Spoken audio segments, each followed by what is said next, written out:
Hello and welcome. I am Cyril Stober.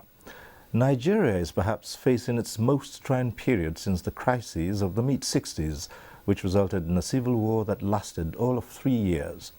Now, the latest tensions are along political, ethnic and religious lines, with insurgency, banditry, kidnapping and general insecurity further worsening the situation. But there are those who insist that the major issue is economic. With dwindling resources and a growing population, some analysts say the current crisis can only be expected.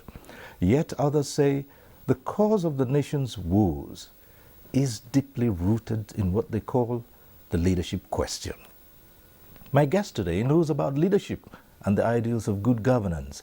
He has been in key leadership positions. As a politician, he was elected into the Nigerian Senate in 2003 for Enugu East Senatorial District. 2 years later, he became the presiding officer of that arm of government, making him effectively the number 3 citizen of the country.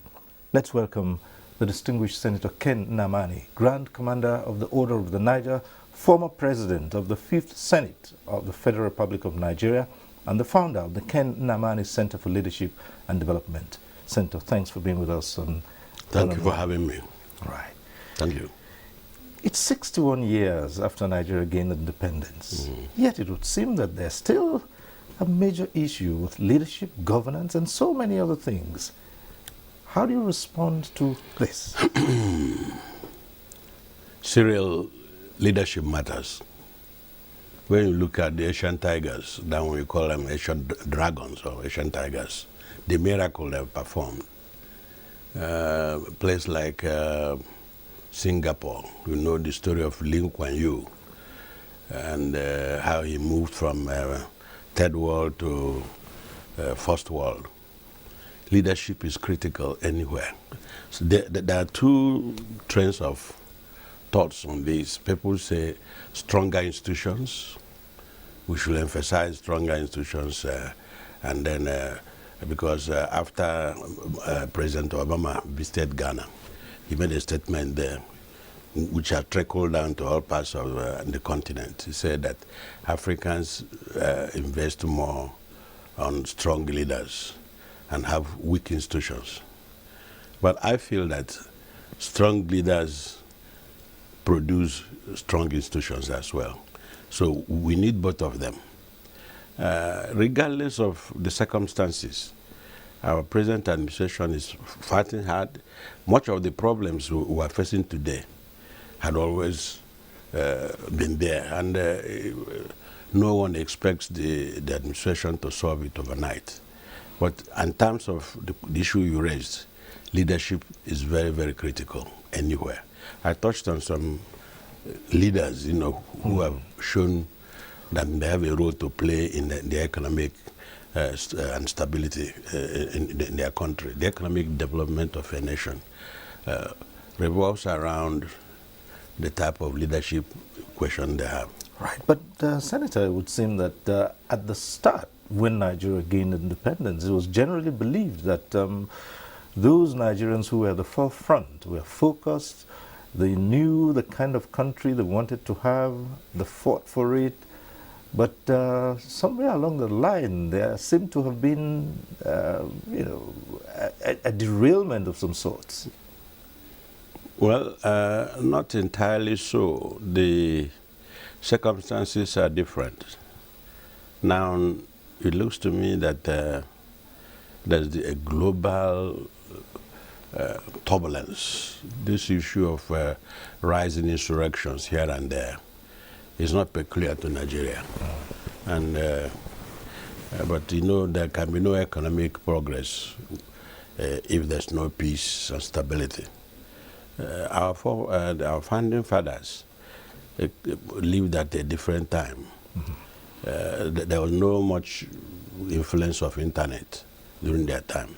You see the type of problems that are inherent in the means of communication. People tell things that are patently false, and they make it to sound distant true. I am afraid that, God forbid, there should be third world war. If there should be one, it's not going to be too far being caused by internet and the people who try to stoke hatred and bitterness here and there.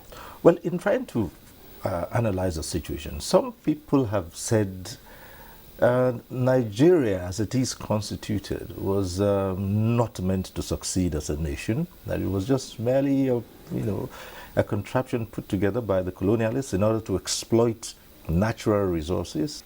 I am impressed by what late Chief Obafemi Awolowo said, that it is not the number of times a person trips and falls that matters, but the ability to get up and continue moving. Many years, he says 61 years, after our independence, and we're still complaining about what our colonial masters did. We have our contemporaries, other countries that won independence almost at the same time as we did. How are they faring? I think we should look inwards and see if we are not the problem of ourselves. So we should think about ourselves. Where are we getting it wrong? No. We can't be blaming our colonial masters. A long time ago, we should solve our own problems by putting right people in the right places. Okay. Could it be the kind of systems we practice? I mean, the political systems we've adopted, we've tried the parliamentary, it was jettisoned. We're in the presidential system, and there are still people who say no, they don't think that this is the right system. Is it the system or the system may be part of it. You know that our constitution is largely drawn from that of the United States. What we merely did was to copy the constitution, but not the practice. There are things we can do and do a lot better. We have to bear our constitution, and that is part of what I emphasize here, our ability to follow the process. For the rules we have drawn for ourselves, we shouldn't go out of it. You know, the issue of 2006 constitutional amendment, that is the crux of the matter in this book, but it's not the only issue raised. However, it has turned out to be the topic. You know, the constitutional amendment became third term debate. Right. So the process, our ability to follow due process, our ability to select our leaders properly, so far is faulty. Okay. Because if you see our leadership style, the style of how people emerge and go to, say, like National Assembly, you have to say, some of them, do they really have the experience to be there? What have they done in the past on which that I can draw some inferences? The areas that requires experience, what you have done. I'm not saying that if you are 100 years, you have experience. It doesn't follow. But it follows if you can show what you have done in the past. It will be indicative of what you can do presently and in the future. Well, you've written a book, Standing Strong, Legislative Reforms, Third Term, and Other Issues of the Fifth Senate, which we have right here. Yes.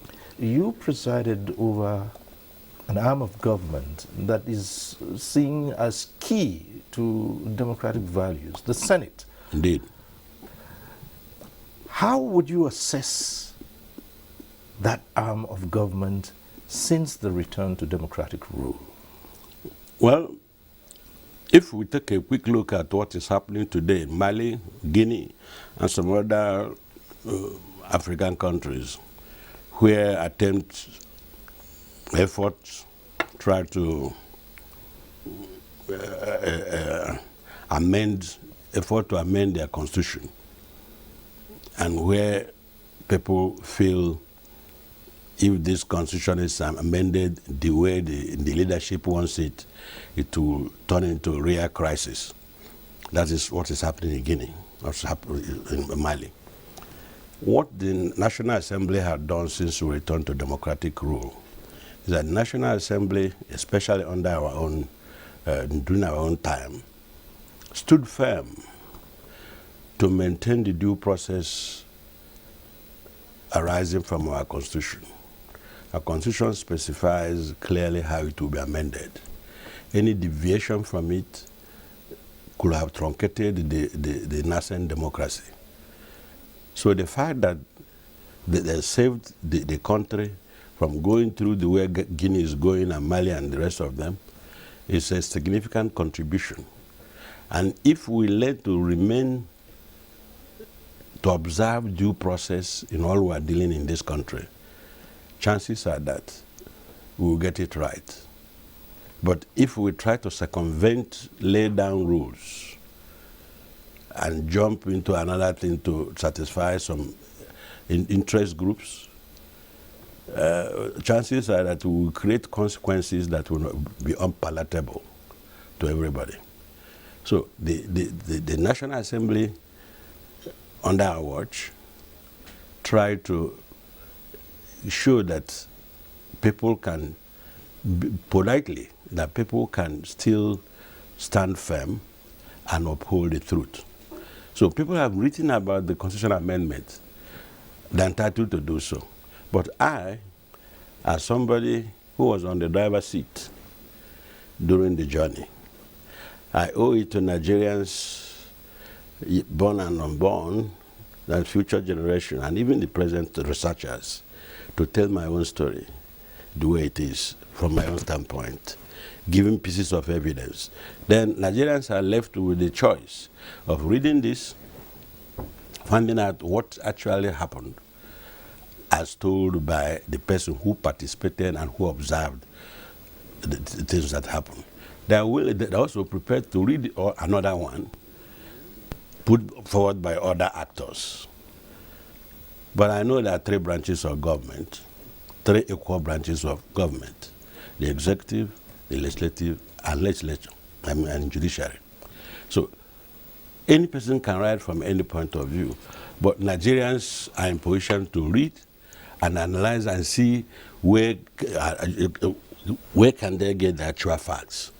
I'll tell you a quick short story that can explain the issue better. In my place, an old man, a little bit impoverished old man, took a fowl. And the child saw when the man put the fowl in a bag and was shouting, our fowl is being taken by this man. The man said, no, he didn't take anything. No. He took the bag to another elderly person. I said, use an adult eyes and see, is there a fowl in this bag? So it first, and that is the story, this type of thing can tell you. Say this, say another one. The people who say, well, they don't know anything about it, I know, so fine, I'm not pulling down anybody. And by the way, during our time, I have tremendous respect for the president I worked with that time, and his capacity to work long hours, his love for this nation, so unquestionable. However, that gets to a point when a person starts seeing himself as somebody without him, nothing good can be done for the country. At a point in time, Senator, there was a high turnover of presiding officers of the National Assembly. Yes. What was responsible for that? Well, we took care of that abnormal situation. When I got there, I figured that a situation where the legislative arm is constantly quarreling with the president on one side, a situation where a legislative arm is just another department of executive branch. I then said, no, maybe I'll take the third way. And that was the essence of the book I published while I was in office there. I said, we'll take a little bit of this, a little bit of that, we'll stay in the middle. That is, It's not everything that the president brings to us that we return as he did it. We have to analyze it, because in the Senate there are highly qualified individuals in my own time there, as it is probably now. We analyze it and select those that we think is good for the country. And that is the essence of being a trustee of the people. Senators are trustees of their people. And as a trustee, not just agent, but a trustee. Agent will do exactly what the people say, even if they don't know the reason for doing that. But a trustee will analyze the situation. And that is why I talk about experience. So where you have worked before, the experience you are bringing to bear to the exercise. So a trustee will analyze and see, is it good for my people, is it good for the country? Over and above the party. The party might have a different view, but the trustees can say no, and this will not help our country, this can help us, even if it's against the party. So, we did what we did, and if we were to do it again, and I'm there, we still do the same thing, to make sure that our democracy survives. That's the whole essence of it. So if anybody says, no, we didn't ask for third time, didn't do this, fine.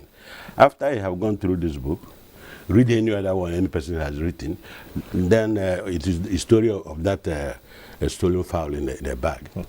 So you make your decision. When we started this conversation, we alluded to the problem of leadership, and one of your answers, you said as much. Now, what can we say about leadership recruitment? Those who would tell you, yes, the country deserves the kind of leadership it gets. It's true. It's true. I think we need to, and this has nothing to do with the government. This has to do with political parties, essentially, because there's no independent candidacy in our polity. I believe very strongly that our political parties have a role to play in this recruitment exercise. You are recruiting people to hold a high office that will determine the progress and economic development and growth of the nation. You have to look closely what type of individuals the person might be. What type of an individual is that person, whether a man or a woman. And it should not be based on emotion or sentiment. We should get people that can stand strong, regardless of the pressure. People who are not desperate. If you are desperate, you are likely to do desperate things. Now you can see the primaries of and congresses of both parties, both major parties, rancor everywhere. People are complaining. And some of things are outright nonsense. The type of, if parties cannot obey their own rules, which one will they obey? Because each party has its own constitution. And the mode of congresses are defined in the guidelines. Are we following the guidelines? And that is where the trouble starts. It's not the government. The party has a critical role to play in making sure that it follows its own rules. And there's what you may call internal democracy in parties. They go through the papers, you see complaints. There's no state that is not complaining. There's what they call parallel structures. Some have 3, some 2, 4, and so on. For one party, you cannot even obey your own rules. One party, your own party, you can't run your Congress, you can't run your primary. Whom do you blame in that one? Is that government? Could we say that the kind of politics that's been practiced is what's responsible for this? I mean, where politics is seen as the way to stupendous wealth, people would do anything to get into office so that they can amass wealth. Is that not the problem? Yeah, at times I'm one of those who feel, I'm not too sure that we are emotionally and economically ready to practice the type of presidential system we are practicing. Because a situation where people are, everybody is talking about money. And most of them are people who have nothing else to do. They tend to be professional politicians, very desperate, and they do desperate things. So I am not too sure we should be looking closely at it Are we really qualified to do what we are doing? I mean, people pay huge sums of money to get nomination forms to run for a political office, and when they win, it's expected that You want them to cover the money and pay back the loans they took. You see, particularly in legislative arm, it's expected that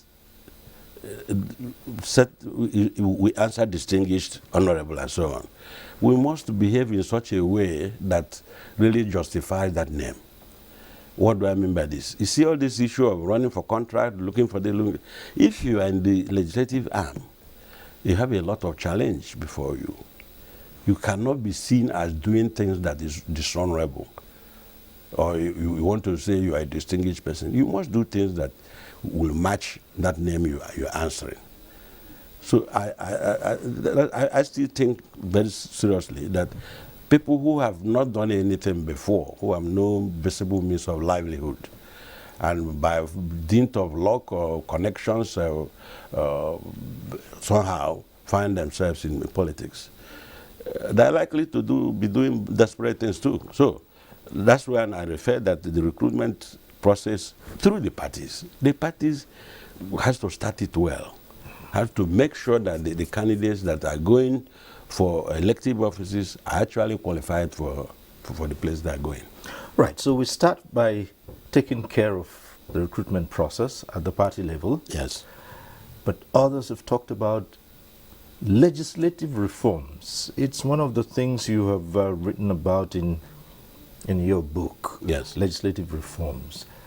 And it would seem that people have examples where the legislature doesn't seem to be in any hurry to carry out reforms that will be beneficial to the people. So many things that the public had expected from the legislature, at the end of the day, it lapses. And then when a new legislative session begins, everything goes back to zero. Our legislator, the legislators in our country, especially here in the National Assembly, my impression is that they're working and they know a cow, you say a cow it doesn't sweat. It sweats, but because of the hairs on the skin of the cow, you cannot see the sweat. They're working, but the amount of work is enormous. That's why I get infuriated when I see debate on trivial matters. There are several things happening, and they're working hard. But you see, legislature is what makes the difference between autocratic regime and a democratic regime. Because even if army is ruling, they still have a quasi-executive branch and judiciary. What is always missing in that situation is the legislative arm. So it's an important bridge. And it is that bridge that makes it possible for us not to have autocrats, people that can take over. Assuming that the issue of third term continued, who told you there will not be fourth and fifth and sixth terms? You know the case of Mugabe? I tell you, that mosaic syndrome, I think, is only if they may have good program. Don't get me wrong.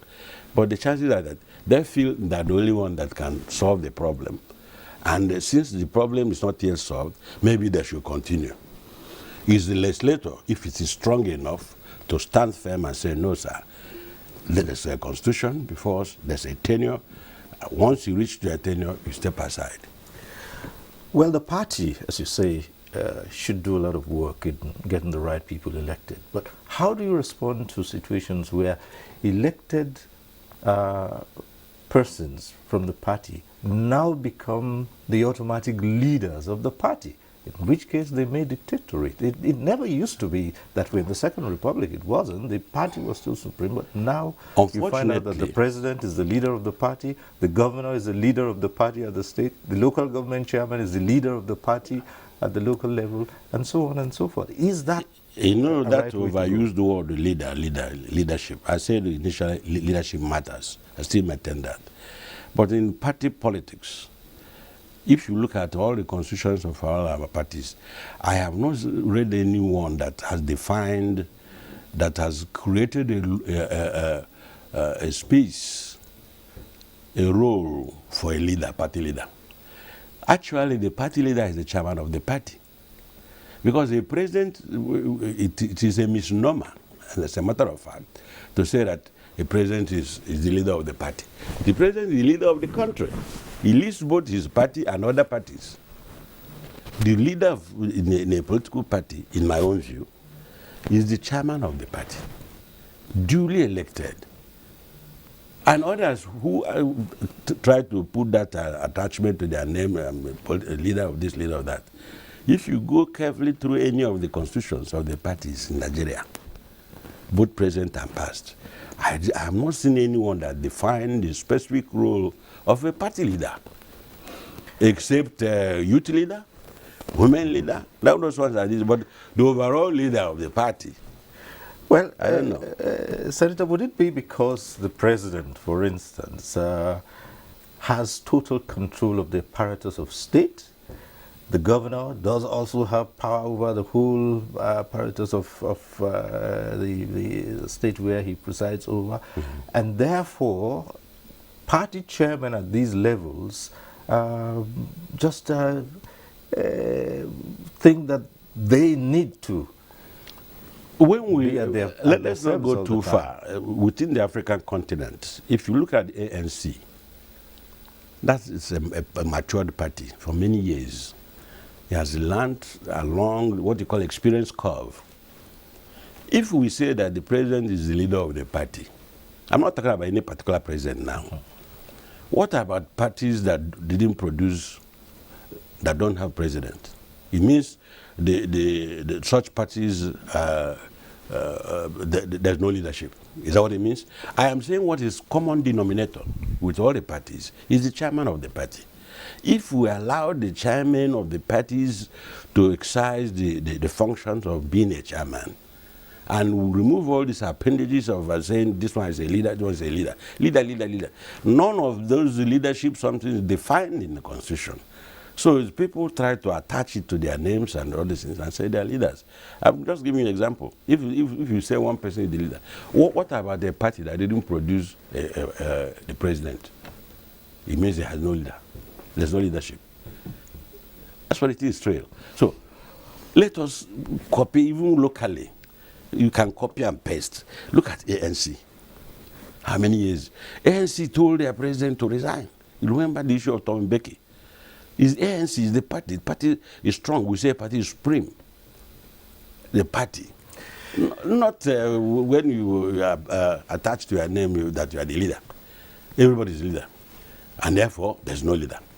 So what can the parties themselves do in order to break free from being teleguided? Because that's what the public says, that whoever is occupying the public office now teleguides the party, now gets the party to do their bidding. Most of our parties are not doing what they're supposed to do in terms of generating revenue.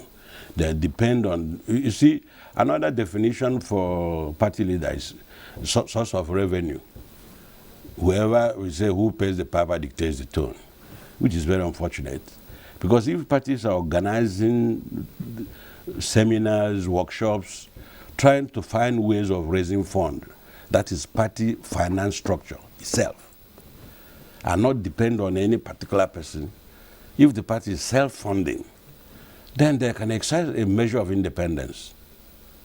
Okay, but where... And therefore in a position to recruit qualified men and women who can then run the affairs of the country, and everybody will be so happy. I suppose this leads to the issue of corruption, because most of the time these funds that are expected to be deployed to the parties by elected officials are state funds. So the question of corruption has been with this country for a long time, and you would hear from various segments of society that politicians have been blamed for the high rate of corruption, especially in the legislative arm of government. We've heard of bags that are sent around in the middle of the night so as to change voting patterns or to get some bills passed. Is this really true?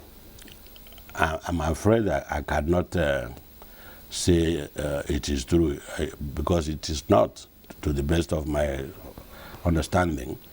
corruption in our country is not limited to one sector alone. Otherwise, it would have been easy to solve. I think it's a kind of endemic, something that has spread everywhere. It's not just civil service. Is it better? Even schools. In schools now, people are complaining of judiciary. We have a major challenge. But even the worst enemy of the present, our president now, will exonerate him as an individual in terms of matters of corruption. An individual, you just said, but what about the parties, the people who make up? It's said that the president is one person. Good question. Now, you see, also the recruitment of our party chieftains is among the things I say the recruitment process is faulty. We have to ask questions about antecedents. What has this person done before? What do we know about this person? And we say war against corruption.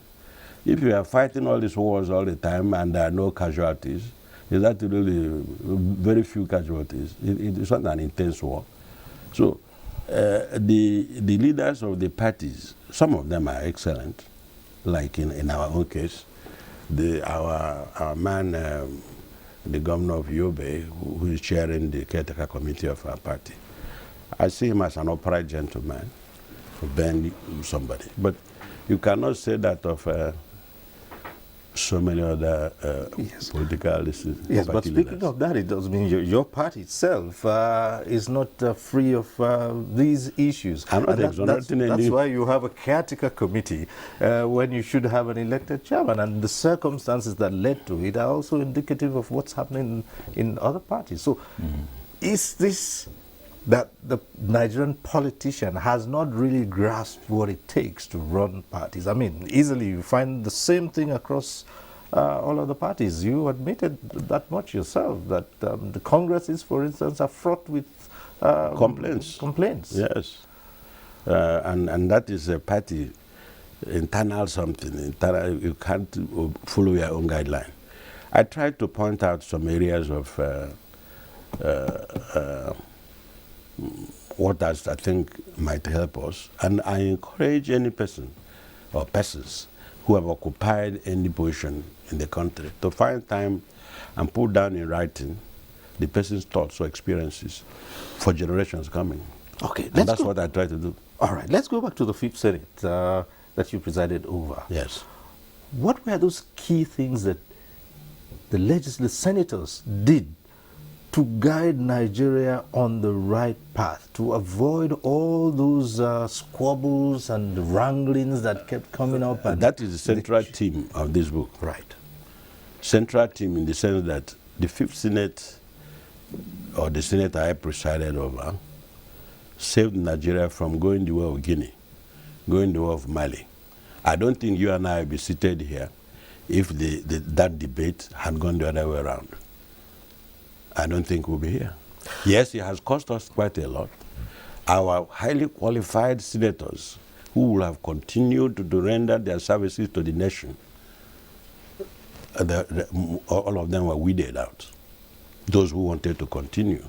And you know the quality of legislative authority improves with the time the person spent. As I said, we copied the American Constitution, but we didn't copy the practice. Many of the people in the U.S. Senate, the Capitol, as a graduate student in the U.S., I found time to go and visit Washington and see senators in action.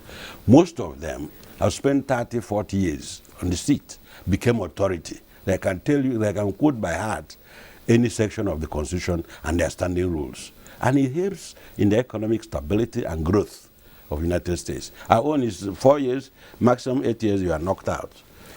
Either you didn't support a bill, somebody wanted to do this, you are out. There's also the question of an arrangement before coming, what people refer to in local parlance as turn by turn. Therefore, you're not expected to go beyond that. Is that also the kind of politics that we should be practicing? I hear about that, but that tells you, I remember I did point out that I am not particularly sure that were ripe enough for the type of politics we are playing. This turn by turn, it's like a professor when he passes on. Is he in the position to transfer all his in his head to his son or daughter? If you say turn by turn, the person coming, does the person know enough?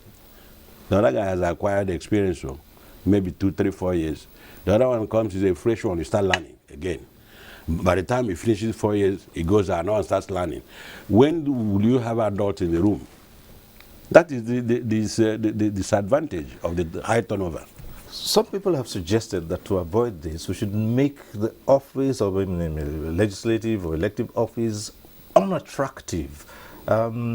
Reduce all those things that attract people to it so that you know you're going there to serve. As it is more like people get elected and it means they have arrived. That's someone heard of it. How do you respond to that? Arrived from where? Let's be honest, it is a transient type of arrival. If you have not been doing anything before, if you have no visible means of livelihood, you find your way to National Assembly or to any elective office, and by the time you finish, according to turn by turn, if you come out now, if you don't take time, you get worse than where you were before because you have no experience. That is part of the recruitment exercise I'm talking. We look at people. Most people who go to Senate in the United States are people who have worked somewhere, bringing the experience they have in the private sector to assist. The little I learned, it helped me on books I read. It helps me when I came to the seat. Because if you have no experience, you are just groping in the dark and all this. So, I don't know. Okay, what about the role of the people themselves? The people who elect among themselves? They have a role to play. They should be asking questions. This person we are voting for, can he or she solve our problem? What has she been doing? Has she helped herself? If you have not helped yourself, are you likely to help me? The answer is no. What is this person doing? What's the background? Now, what is the training? Okay, in all of this, how much sentiment has been put into it, religious, ethnic, and otherwise, where you have people say, look, this son of ours, it doesn't matter whether he's good enough as long as he belongs to a place. Some people have been known to be in high office, questionable performance, yet the same people would say he is our son or our daughter. Mm-hmm. It does not matter. I don't know if you read that book published in Kenya, where the author is saying it's our turn to chop. And that's it. It's our turn to chop. Because if you're elected to an office, you have people who come and tell you, Sitroba, look, this is our time. Do this, give us this, do that. Whether we follow due process or not, and that's the process. One of the issues in this thing, due process. Unless we internalize it and do the right things, this idea of it's our turn to chop will be with us for a very long time. I'm not wishing that to happen, but we have to win ourselves of it's our time to chop. You say strong people can develop strong institutions. And as a matter of fact, the title of your book is Standing Strong. Yes. Right? A politician who's been elected to office, just like you were, and you were president of the Senate, mm-hmm. How strong can that individual be when faced with demands like what we have just talked about, when the people who say, we are the ones who elected him and sent him there, mm-hmm. we want him to do this mm-hmm. without due process. How strong can you be to resist that? And that is the essence of this book, indeed. Your ability to be a trustee. I try to differentiate between a trustee and an agent. Right. Did you face similar situations? They do, but right. Your ability to stand strong and say, this is not the right thing to do. Your ability to do the right thing. In fact, I read a book by John McCain, a U.S. Senator from Arizona. He said that courage is not absence of fear, but your ability to do what you ought to do despite the fears. it rings in my mind all the time while I was in office. Courage does not mean that you are not afraid, but you're able to do what you consider to be right, even though the elements of fear around you. I did mention that a trustee of the people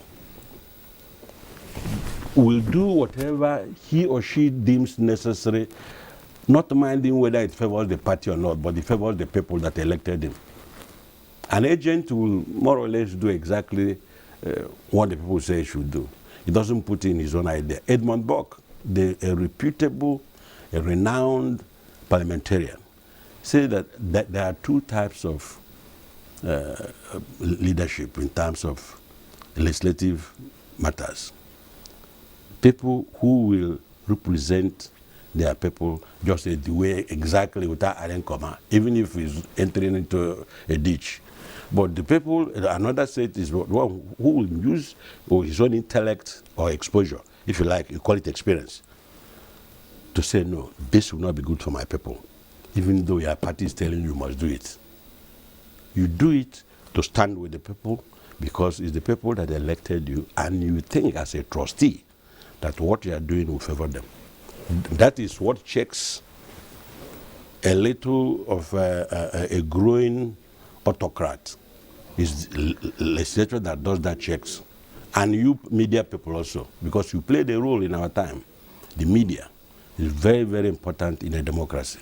You put every person on his toes, and that's why we maintain that gallery there. Most parliaments in the world do have gallery. And during that debate, I was under pressure to clear the gallery and announce the result. Anybody who doesn't want it can go to court. We resisted it. Part of our standing strong. I didn't do it alone. I had very strong senators. Okay. Speaking about this third term and other issues, from all indications, you say there was a third term attempt. There are also others who deny a third term attempt. Did this pitch you against the president at that time? A very excellent question. Till today, I would not say that the president at that time, I would not say he was my wonderful friend, but he wasn't my enemy. And throughout that heady days, that turbulent period, political turbulence, I never used any abusive word. Even now, in this book, you will not find anything abusive. I state facts as I recollect, because I'm still alive and I have the verbatim report and so on. So he didn't pitch me against any person. It wasn't about me and the president. No, it's the process. Because in a school, you are given an algebra or arithmetic or modern mathematics. You already copy the answer somewhere. You write the answer. The teacher will be interested in knowing how you arrived at that answer. Am I correct? And that is the process. And I've given you an instance about that the published old man who stole a fowl. And took the bag to another man and said, use an adult eyes and see, is there a fowl in this bag? So it's you, adult, that will now define. Read this one and read the account of other people and then find out. There were allegations. You know about Condoleezza Rice, the time she visited with a bush, are you aware? In her book, there's a mention she made about the former president or somebody was telling President George Bush, look, he's making an attempt to have the constitutional amendment so that he can finish the good things he started. Bush said, don't try it. You haven't seen the book? No. But there are human beings in both inside and outside Nigeria who I'm happy I'm alive and I've written my own account. Let others come forward with their own. There are allegations that this period you describe, there were lots and lots of behind-the-scenes maneuvers and lots of money changed hands. Were you aware of that? Well, during the exercise, it was evident, and the press, you press people covered it, except that our memory in Nigeria is so short. They covered the bullion vans carrying boxes of mint. That was the time of 1,000 naira note. Boxes of each box contains 50 million naira. Where it went and how it went, because as a presiding officer, I can only cast a vote if there's a tie. So I wasn't involved in that. I remember in that Senate, there are real credible Nigerians of integrity, many of them, many. So I owe them a lot. I worked with them, and I can vouch for quite a number of them. Would you have known specific individuals who were involved in that? I mean, where we're heading to is, if, as the presiding officer of the Senate, you felt that at something my age, was being done let me be the other way. Let me be honest with you. You want me to read the book to you? Find time and read through it. I said what I said, and I'm still by the thing I said. I mentioned names. Why not? That I can, if I'm to grow taller now, you know that I have a boil on my head. I'm no more growing. At this age, I will tell it to you. You like it, you don't like it, it's up to you.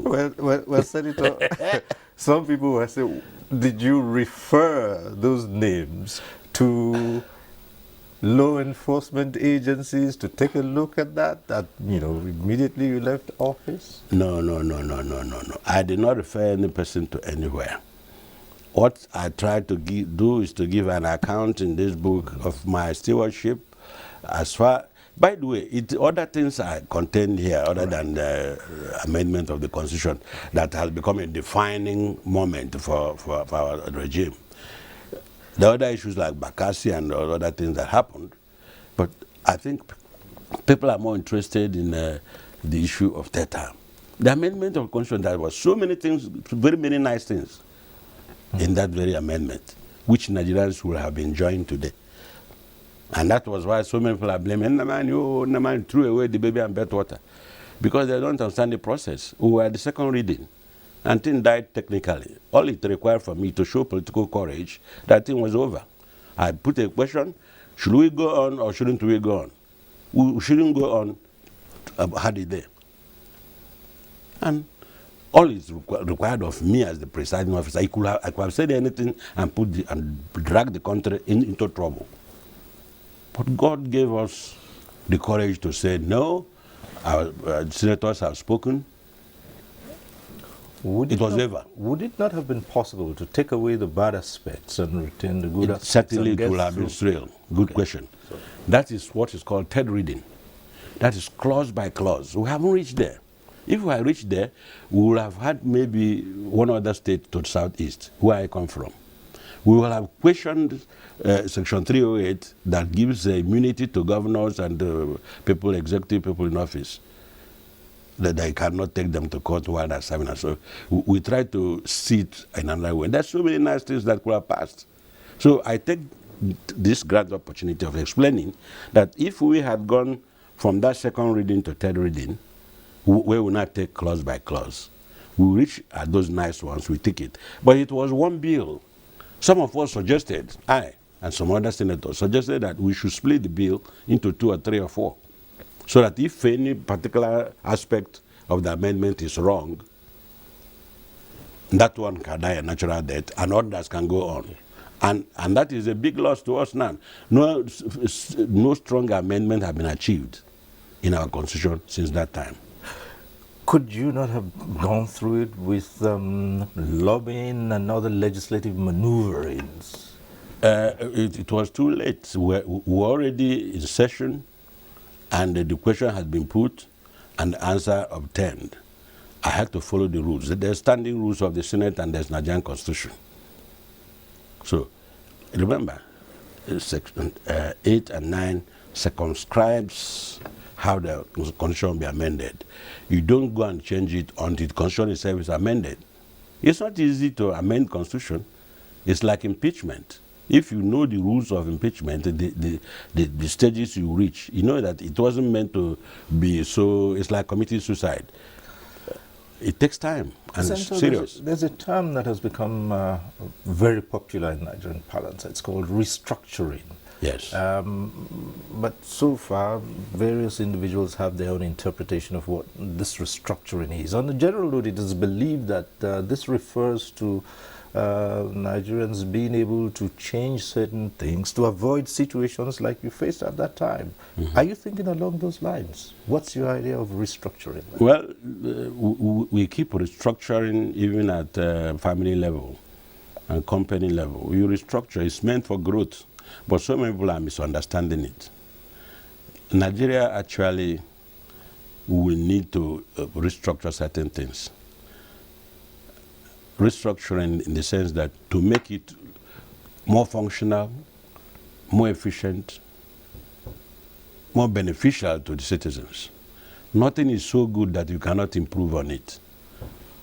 Even the Constitution, even as at today, it requires revisiting and correcting so many things. I think the amendment is still going on. It has become a recurring decimal. It has become a village meeting notebook. Each time you come, we want to change this page, we want to change this one. Senator, just a few more questions before we go. One of them is, do you think that the office of the president, office of the governor, is too powerful and needs to be checked? Well, and that is the essence of this book again.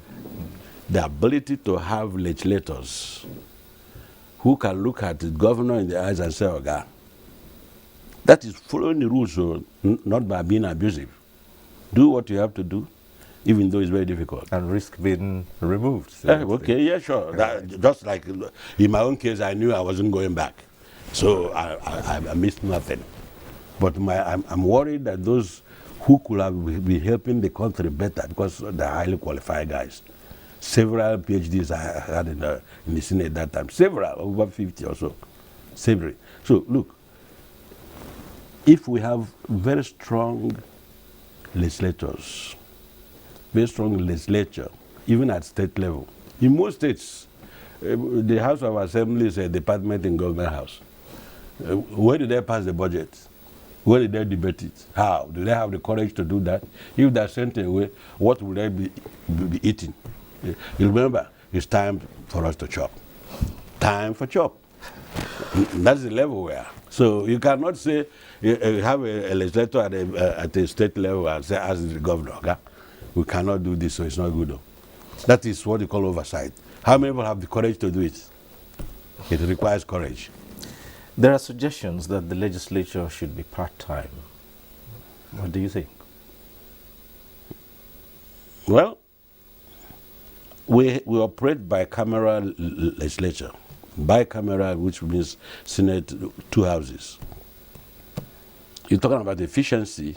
Are we talking from the economic standpoint? Right. But it's from the economic standpoint, Or the both? fact that, or both, the fact that still believe that the amount of money that goes to the National Assembly is so huge that it would be better if it was done on a part-time basis. And then probably there wouldn't be this cutthroat competition to get into office.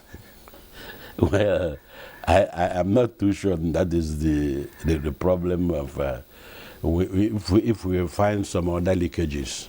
It's not too necessary that it's because of National Assembly that so much money is being wasted. I'm not too sure of that. If we can plug some other loopholes, and if our budget is properly implemented and the people don't siphon it along the line, it's not so much of National Assembly. I don't think so. Well, just before we round off, a quick one about your party, the All Progressives Congress. It's been embroiled in all kinds of divisions, even arising from the congresses. And some people would think, if this is the governing party and it's having challenges in running its own house, how well can they do at the national level? What do you think? You see, I've dwelt so much on our party's tremendous expectations people have from the parties and the role the party should play in stabilizing the polity, because it's the party that produces the ruling, the executive, and of course the legislators. I am worried that the party is not living up to its expectation. All the parties, it's not just APC. APC is even a lot more organized than the smaller ones. Remember, the size of APC is enormous, it's big. But look at the very small ones, they're bickering everywhere. I still don't know if our people don't want to run competitive democratic parties. I don't know. On a final note, what future do you see with your party, with politics, party politics in generally, and perhaps more books from your stable? Despite all the challenges, there's still a lot of hope in the country. We can, if we follow the process and not try to short-circuit anything, and that is the theme here, one of the issues I dwelt on. And if you find time to read it in detail, and then you can see that I profiled some suggestions. It's not just to criticize. It's easy for anybody to criticize, but what do you suggest? I made suggestions here. All right. Senator Ken Nnamani, former president of the Senate of the Federal Republic, the Fifth Senate. Yes. It's been interesting talking to you. And, well, founder of the Ken Nnamani Center for Leadership. Yes. And also author of this book, Standing Strong, Legislative Reforms, Third Term and Other Issues of the Fifth Senate. Thank you very much for coming on. Thank you. We hope we can ask you to come again. And do anytime. Thank you. Thank you very much. And that's our program today. We thank you for watching. Next week, we'll be back with One on One. I am Cyril Stober. Continue to stay safe.